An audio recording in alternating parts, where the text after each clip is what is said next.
How do you think 2017 went? It's been the same as every year, really. It's just one thing after another.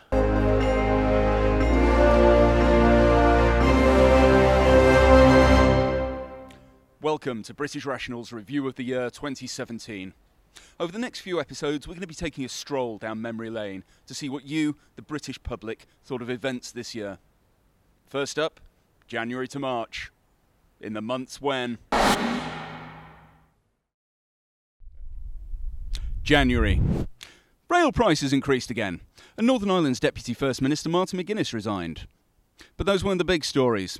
The day after Donald Trump's inauguration, millions of women took to the streets in what experts are calling the largest demonstration in US history, or what Donald Trump likes to call the smallest demonstration in world history. Of course I was there. Everyone was. It's by far the most important political thing that happened this year. Keep up. I even missed yoga for it. Sisters. Total gridlock in the West End brought London to a standstill. I hope they all had to pay the congestion charge. Oh yeah, all the poor victims marching together. Victims of what? There's loads of advantages to being a woman. You get maternity leave, you get to sit down on the toilet, you get, the door opened for you. Do you know what we should do with men like Donald Trump? We should grab them by the patriarchy. Do you like that, Donald? No, I don't like. Do you? How do you like it? I don't like. Positive discrimination, especially the fit ones. I go on marches all the time. Iraq, austerity cuts, moth preservation. It makes all difference. You get tits. Things I don't like: Donald Trump, social injustice. Things I do like: women. Of course, women aren't things. You get tits. I went on a goth march against Trump, but of course that didn't get any media attention. I'm all for equal rights. I thought I was joining the Women's March in Port Talbot once. Turned out it was me and 500 burly factory workers, all lads from the steel mill. Best night of my life. Don't matter to me, do you know what I mean? Like, Trump ain't gonna let me in anyway. But that wasn't enough for Donald. After his inauguration, a group of nuclear scientists met to move the Doomsday clock, the measure of how close humanity is to self-destruction, forwards by 30 seconds. Many people are calling it the most progressive thing to come out of the Trump presidency. Doomsday? It's Doomsday every day in A&E. I watch the clock. All the time. What's the problem? When it gets to midnight, just press the snooze button. Armageddon over. Is that GMT? EST? Have the clocks changed? Bloody time difference. You know what? It took me ages to find out where that beeping was coming from. Turns out it was the oven. Ironically, it makes me feel safer that scientists are moving around the hands of a metaphorical clock. I mean, at least somebody knows what they're doing. Trump can't be trusted to bring about Doomsday.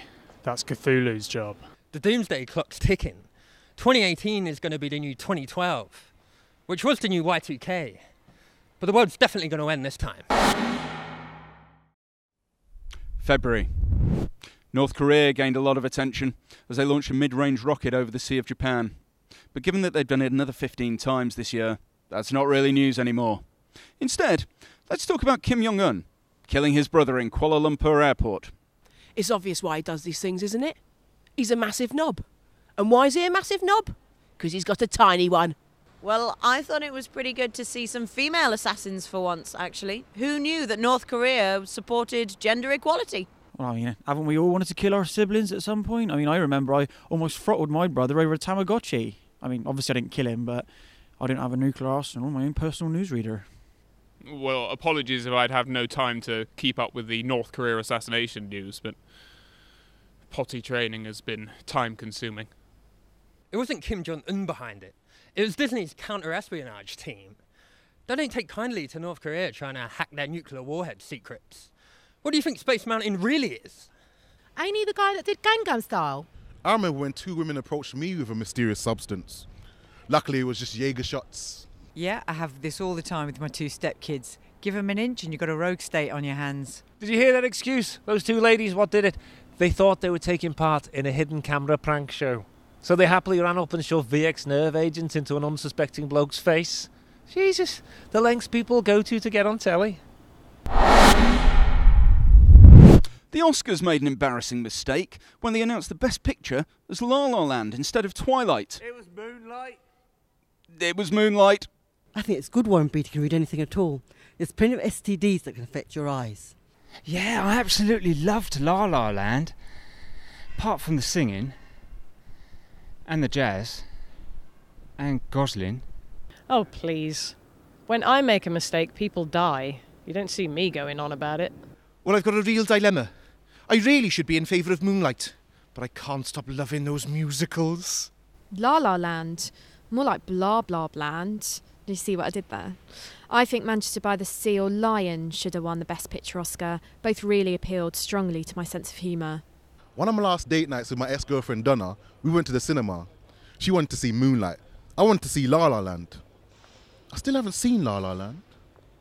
Is it any good?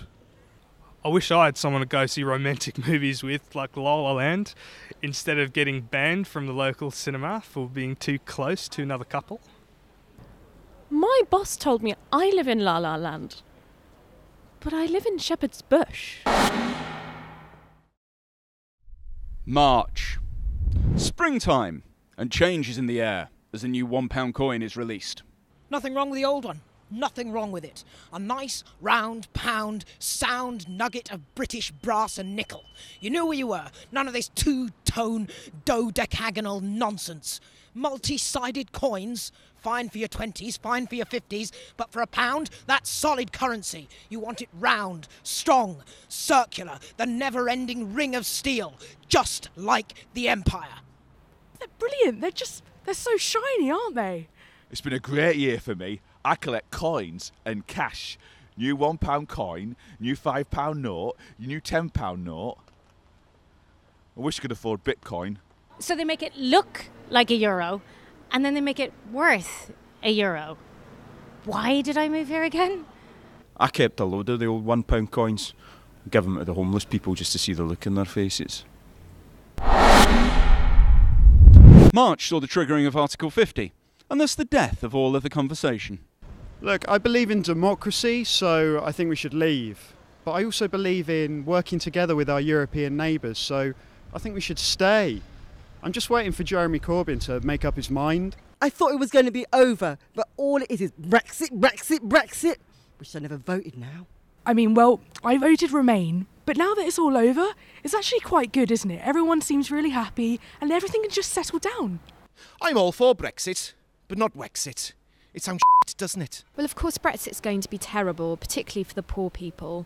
But I have to say I don't really agree with referendums anyway. If you don't have a degree, I'd advise you to keep your politics to yourself. Brexit's like a persistent case of thrush. I didn't want it, and I can't stop talking about it. When I lived in St Helens, I voted to leave. And now I live in London. I wish we'd stayed. London's weird. I've got foreign friends now. I know a Polish man. You know, some people think that vote was a conspiracy and didn't even happen. I certainly didn't vote in it. The Russians took my vote. Good old Teresa. Article 50 was step 1. And I think she's getting very, very close to being almost ready to take step 1.5. Coral, this is about Article 50. Has everyone forgotten about Article 49? So Theresa May negotiating Brexit is a bit like when you're on your way home from work and you go to Tesco and you hadn't planned to go to Tesco.